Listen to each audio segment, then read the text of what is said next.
حبيبنا حبيبنا ألف صلى الله على قمر الكمال حبيبنا من سكن طيبا من سكن طيبا ونال ذر المعالي لا يعرف الحلو من لم يطعم المرا ولا يرى العافية من لم يذوق. عوام مردم میگه از کی را قبول کنیم؟ این مولایی چیز میگه، این مولایی چیز میگه. والله قسم عوام خدا خوب بیدار کو در یک معامله دنیوی در تردد نافتادی. هر روز تلاش کردی که جنس جوپانی را پیدا کنی. اگر یک دفعه جنس غیر جوپانی در دست آمد 4 روز بعد که خبر شدی که جنس جوپانی نیست با هزار حیله او را تیر میکنی جنس جوپانی و اصلا به دست میاری.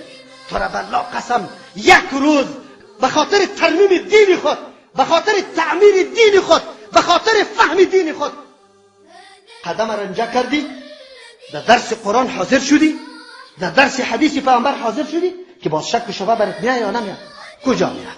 قرآن برای ما میگه اعوذ بالله من الشیطان الرجیم یا ایها الذین آمنوا. ای کسانی که واقعا دعوی ایمان داره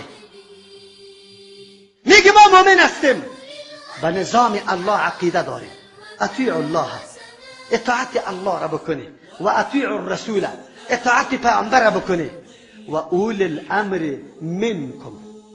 مفسرین اول الامر یا حکام میگیره و مراره و یا علما را میگیره، لیکن تابعداری از یا قید داره. قید کیست؟ منکم است، از جماعت شما باشه. اگر سخن گفت که او از جمع مسلمانان نیست اینجا باز اطاعت نمیشه. ما میبینیم که سخن عالم ما به استناد دلیل از قرآن و حدیث استوار است یا سخن خیالی را گفته. ما پیرسای سعی میکنیم که او خوای خود به ما قسم میکنه یعنی که از کتاب الله و سنت رسول الله برای ما بیان میکنه. بیایه امو مسائلی که براتون میگه، امو مسائل شما یک دفعه سوال بکنه که سند ازی را بده. جناب عالم صاحب تو که کدام موضوع را من حیث دین برای ما شمار کرده، محکم مرا برای ما فتوا میدی که از یک مذهب برآمدی دره زده میشی. این حدیث است، قرآن است. این پیروی از یک مذهب با کدام استناد، با کدام دلیل؟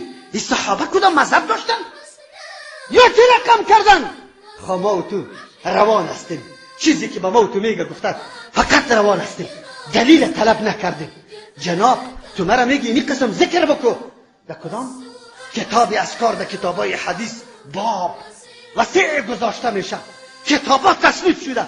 برام میگوید جمعی ذکر در کدام ذکر پیامبر آمده؟ ما روان هستیم، دنبک و دولکم زده میشه، رقصم میشه، هیاهوی چیق در مسجدام میشه، خود زدنام میشه، بازم میگیم عبادت است.